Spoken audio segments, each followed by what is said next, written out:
Assalamualaikum, welcome back to Invest Saham. Jadi pada video kali ini kita akan membahas beberapa sentimen positif terhadap IHSG dan juga 3 saham yang rutin bagi dividen ternyata sudah menarik karena ada potensi menguat dan juga uptrend kembali. Tapi sebelum lanjut, disclaimer on, video ini bukan ajakan jual beli saham, jadi tetap do your own research guys ya.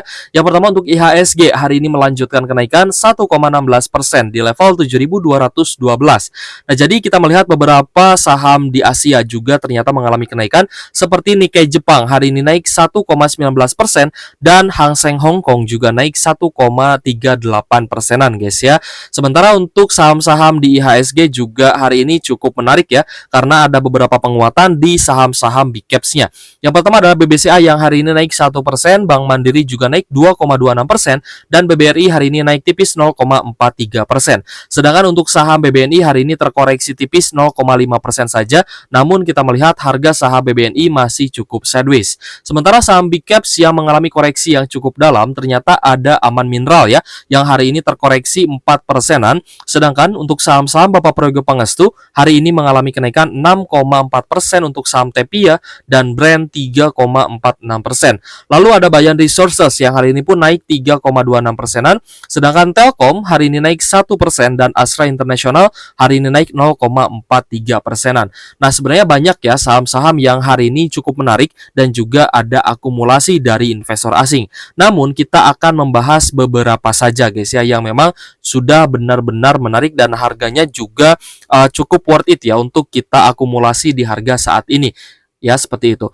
Lalu apa saja sih sentimen positif yang terdapat di IHSG ya untuk waktu dekat ini? Yang pertama adalah terkait dengan rupiah terhadap USD ternyata mengalami penguatan hari ini 0,96% ke level 16.019 rupiah per USD-nya. Jadi penguatan rupiah Indonesia terhadap dolar Amerika Serikat ini menjadi sentimen positif terutama untuk IHSG dan juga Indonesia seperti itu. Lalu terkait dengan IHSG yang hari ini menguat guys ya 1,16% di saat cadangan devisa Indonesia maksud saya juga naik ya di bulan Juli dari 140 miliar US dollar naik ke level 145,2 miliar US dollar. Nah, tentu saja ketika cadangan devisa Indonesia melesat ini pun akan berdampak positif terhadap IHSG. Lalu terkait dengan Bank of Japan atau BOJ yang ternyata berbalik dovish ya guys ya, dan juga padamkan sementara kebakaran carry trade ya yang berasal dari Jepang juga seperti itu. Jadi kita harapkan Jepang di kemudian hari tidak akan lagi menaikkan suku bunga dan tetap di suku bunga yang saat ini. Lalu terkait dengan harga komoditas ya guys ya, kita pun menyoroti beberapa harga komoditas ternyata mengalami kenaikan. Yang pertama adalah harga acuan batu bara yang ternyata naik lagi 1,25% pada hari ini ke level 145 US dollar per tonnya.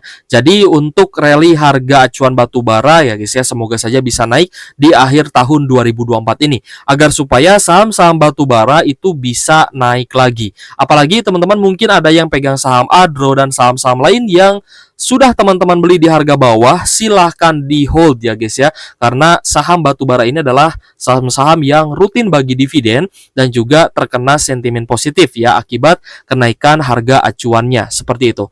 Lalu yang kita soroti juga di sini memang harga minyak mentah crude oil WTI ya hari ini mengalami kenaikan 1,75% dan masih running, sedangkan untuk Brent oil juga naik guys ya 1,5%-an. Untuk minyak mentah crude oil WTI di level 74 USD per barrel, sedangkan Brent oil naik ke level 77,6 USD per barrel. Nah, harga minyak yang mengalami kenaikan ya, ini tidak lain adalah efek juga ya dari peperangan yang terjadi di Timur Tengah antara Iran dan juga Israel, di mana Rusia ini juga sudah ambil peran ya guys ya dalam mendukung Iran untuk membalaskan dendam kematian pimpinan Hamas yakni Ismail Haniyeh, sehingga ada kemungkinan harga minyak mentah crude oil WTI dan juga Brent oil mengalami kenaikan kembali. Jadi saham yang akan kita bahas di sini juga ada kaitannya ya dengan harga komoditas baik itu batu bara, minyak dan juga faktor ekonomi di Indonesia seperti itu guys. Lalu kita pun sudah melihat guys ya ternyata aliran dana asing ya yang dicabut dari surat utang Indonesia sebesar 13 triliun dalam hari ini ternyata itu larinya ke negara emerging market lainnya ya seperti Korea Selatan dan juga India yang kemungkinan besar dinilai oleh investor asing sebagai market yang cukup potensial untuk saat ini. Yang berarti kita sudah tahu ya kemana arah dari money flow ini mengalir gitu kan, arah dari dana asing ini mengalir. Misalkan surat utang negaranya memang dijual ya oleh investor asing, bukan berarti Indonesia ini jelek gitu ya dari sisi ekonomi. Namun kemungkinan besar investor asing ini melihat bahwa Korea Selatan dan juga India ekonominya jauh lebih bagus dan juga potensial untuk mengambil keuntungan ya dari surat utang negara di Korea Selatan dan juga India. Itu nggak masalah sebenarnya. Yang penting kita tahu outflow-nya kemana, ternyata masih ke emerging market. Berbeda halnya dengan sell in May kemarin ya, ketika saham-saham big banks-nya anjlok ya. Lalu kita melihat juga dana asing itu balik lagi kan ke negaranya gitu guys ya, dan ke surat obligasinya Amerika Serikat yang kita lihat juga akan berdampak negatif ya, terutama terhadap IHSG yang kemarin sudah kita rasakan juga. Namun untuk saat ini cukup berbeda ya guys ya. Kita melihat ternyata investor asing itu juga berbalik akumulasi di IHSG. Kemarin ada net sell asing 114 miliar, sedangkan hari ini berbalik akumulasi kembali ya guys ya, sehingga ada net buy asing total 341 miliar ya pada hari Rabu ini, tanggal 7 Agustus 2024. Jadi kita melihat ya ada beberapa sentimen yang cukup positif untuk IHSG. Namun apakah ini sudah aman atau belum ya guys ya? Kalau menurut saya pribadi memang teman-teman juga harus menyiapkan cash sewaktu-waktu ada berita-berita dari luar negeri atau dari faktor eksternal ya, seperti kemarin IHSG-nya juga bisa anjlok lagi, tapi kemungkinan itu akan menjadi sentimen sementara aja. Jadi teman-teman juga harus bisa memanfaatkan koreksi yang seperti yang tadi kita bahas ya di video sebelumnya. Seperti itu guys. Jadi tetap ya, ketika teman-teman akumulasi saham, maka siapkan juga dana di RDN. Jadi jangan semua langsung dimasukkan ke saham. Seperti itu. Agar supaya kita bisa juga ya menyerok saham-saham bagus ketika harganya terdiskon. Oke guys, yang pertama adalah saham Elsa, yang menurut saya pribadi memang sudah cukup menarik guys ya, dimana 2 hari terakhir ini sudah mulai recovery lagi setelah kemarin di hari Senin anjlok 5,67%. Jadi hari Selasa dan hari Rabu ini mulai recovery ya. Kemarin naik 1,29% dan hari ini naik 1,69%. Dari sisi dividen saya hitung ulang ya guys ya, di harga saat ini potensi dividennya dengan harga 480 ini yieldnya bisa tembus 10 sampai 12,5%-an untuk saham Elsa. Dan juga harga Elsa ini sudah oversold atau jenuh jual. Lalu kita akan mengecek juga ya money flow saham Elsa ini apakah memang benar-benar menarik atau tidak. Jadi untuk Elsa hari ini ada net buy asing ya, meskipun tidak terlalu besar. Namun kita melihat di 1 minggu terakhir ternyata Elsa cenderung diakumulasi oleh investor asing. Bahkan kemarin pun ya guys ya, tanggal 5 Agustus ketika anjlok 5,6%, saham Elsa itu masih ada net buy total 4,3 miliar. Jadi dari money flow ini saya berkesimpulan bahwa saham Elsa ini punya peluang untuk bisa naik lagi ya, ada potensi untuk bisa menguat lagi sampai di resistennya di 545 dalam waktu dekat ini. Namun jika teman-teman mau invest jangka panjang juga tidak ada masalah, karena dividen yieldnya juga cukup menarik guys ya, sekitar 10 sampai 12,5% tergantung dari DPR-nya. DPR sekitar 40 sampai 50%-an seperti itu. Dan Elsa juga masih berada dalam fase uptrend ya guys ya, meskipun kemarin ada anjlok ya 5,6%-an, namun masih mampu bertahan guys ya, dan tidak tembus di bawah support MA50-nya. Jadi saham Elsa saya nilai ini sudah sangat menarik ya, karena sudah oversold juga akibat di beberapa waktu lalu memang cukup downtrend, dan puncak downtrendnya itu ketika hari Senin, ketika ada ini ya faktor eksternal dari Bank of Japan seperti itu. Selanjutnya saham kedua yang saya nilai menarik adalah saham PTBA guys. Tadi kan kita bahas ya harga komoditas minyak memang kemarin turun dan berpotensi naik, sedangkan harga batu bara ini masih dalam potensi rally naik.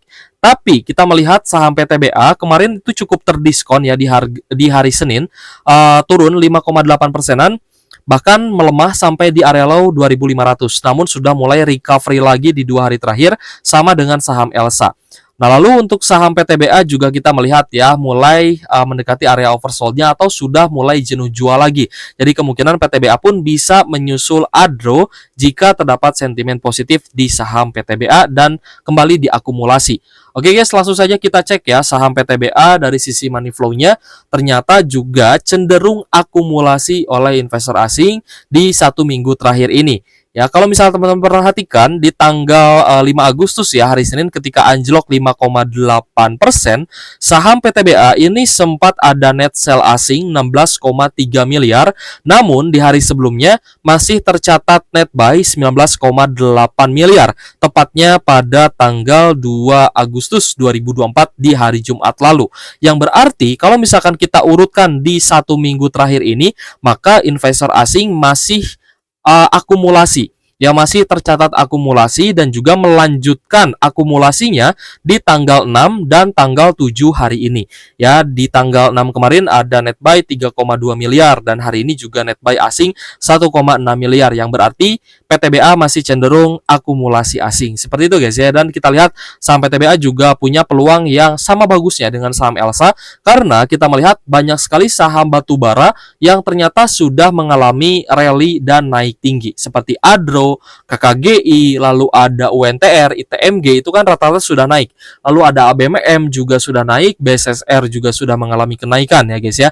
Jadi kalau misal teman-teman ingin melihat peluang yang juga sama bagusnya, maka teman-teman harus pintar-pintar mencari sahamnya gitu guys ya. Dan di sini PTBA pun dari sisi dividen ini sudah cukup menarik ya di harga saat ini 2.610 per lembar saham dengan potensi DPR 75 sampai 100%, maka dividen yang bisa dibagikan oleh PTBA, sorry guys, ini belum saya rubah guys ya, tapi dividen yieldnya sekitar 10 sampai 13,5%-an. Nanti akan saya hitung ulang guys ya.